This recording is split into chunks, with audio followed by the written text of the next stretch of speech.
We believe na may hell. We believe na may langit, kapati man kita na may hell. And hell is a reality, so is heaven. So the question is it loving for God to send people to hell? Yes or no naman sa bagay? Para sa inyo is it loving for God, for our God, na ginapatihan ka? Because of course, kapati mo nga, kapati ka mo may Diyos. Is it loving for God to send people to hell? Yes. Sino mga balo?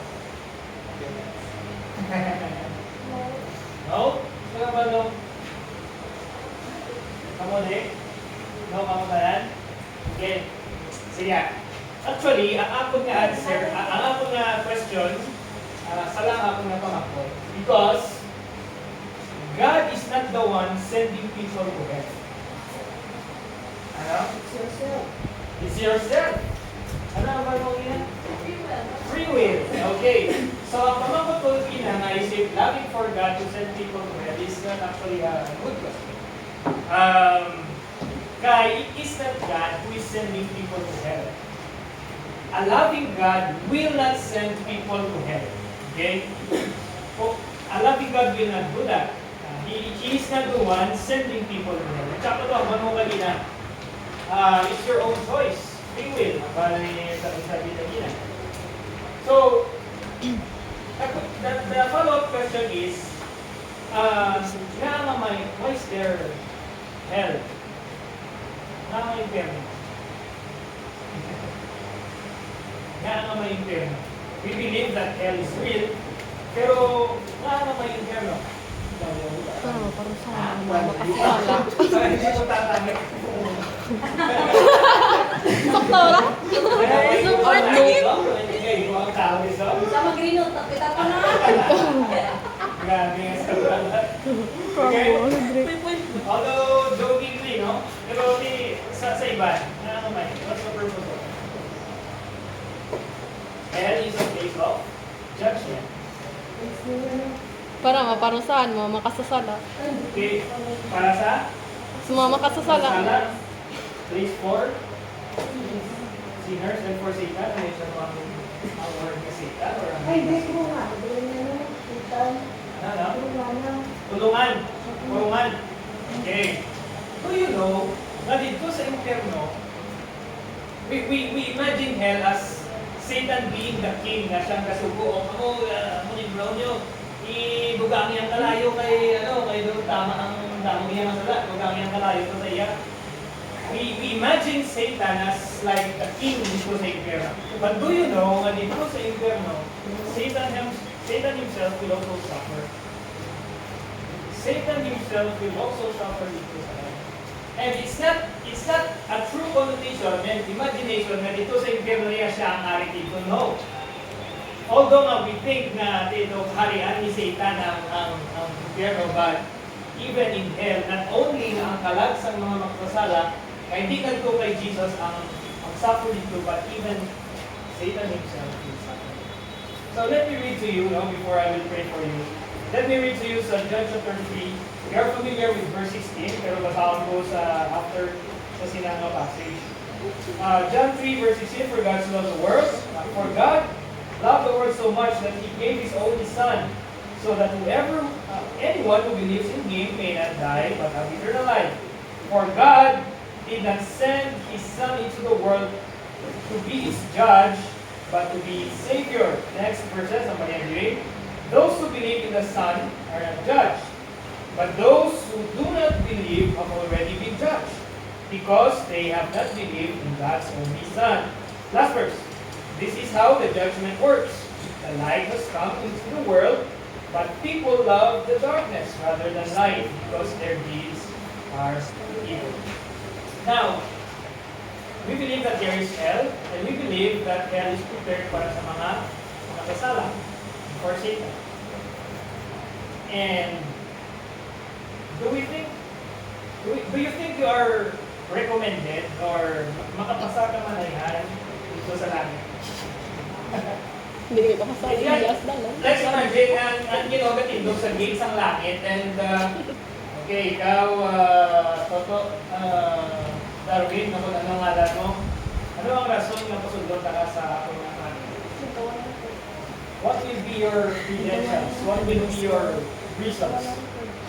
Katindog ang Diyos sa gates ng langit. Anong rason ng pasundot ka diri sa akong anak? What would be your answer? Ha? Anong sabat mo kay Gusto ko rin malo. God will ask you the question before pasundot ka sa langit. Ano? Pasundot ka sa langit. Pirmi ko kasi ba, Lord? Pirmi ka kasi ba, ha? Pirmi ko po, grasi maayo. Kasi mas madamog pa ang imong evil deeds than your good deeds.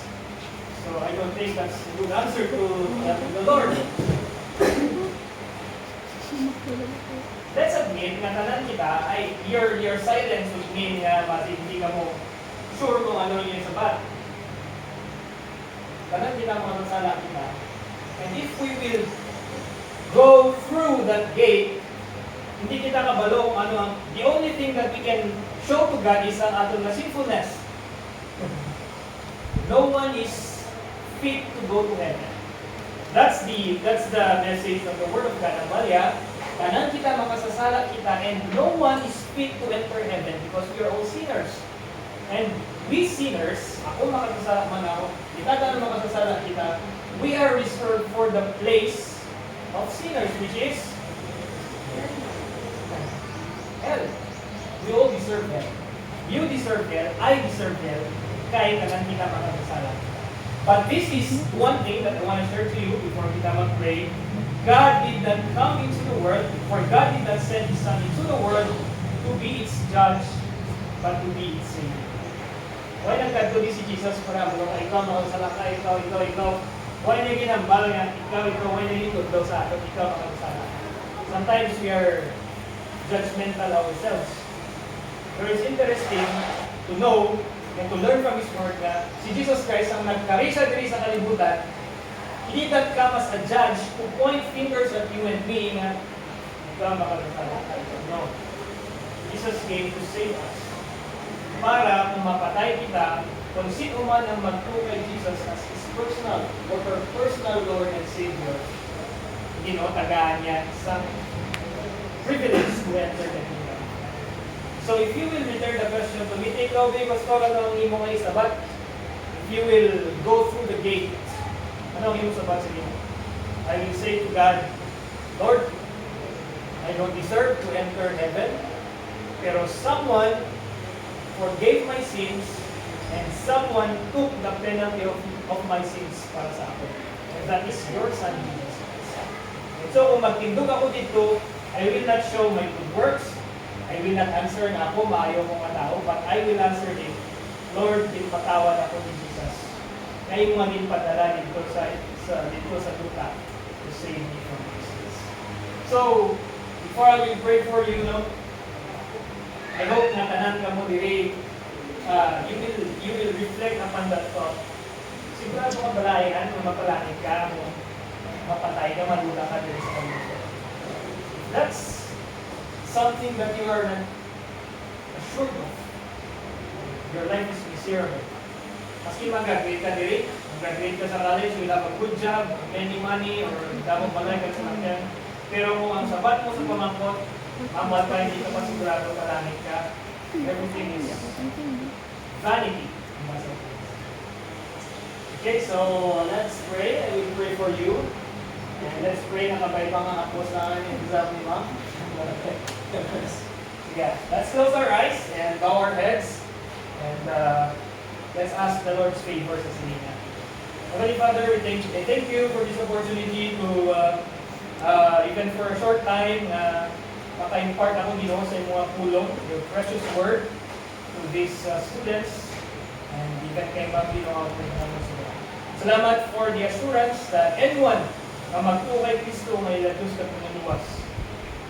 You have promised from your word na ikaw maghatag Ginoo sing opportunity to be a part of your family. And Lord, kabay pa these students will reflect upon themselves Lord, kung ano din man, kung hindi pa sila sigurado na mapalangit sila, Lord, gabay pa nga they will seek for what is true, and they will give importance to this.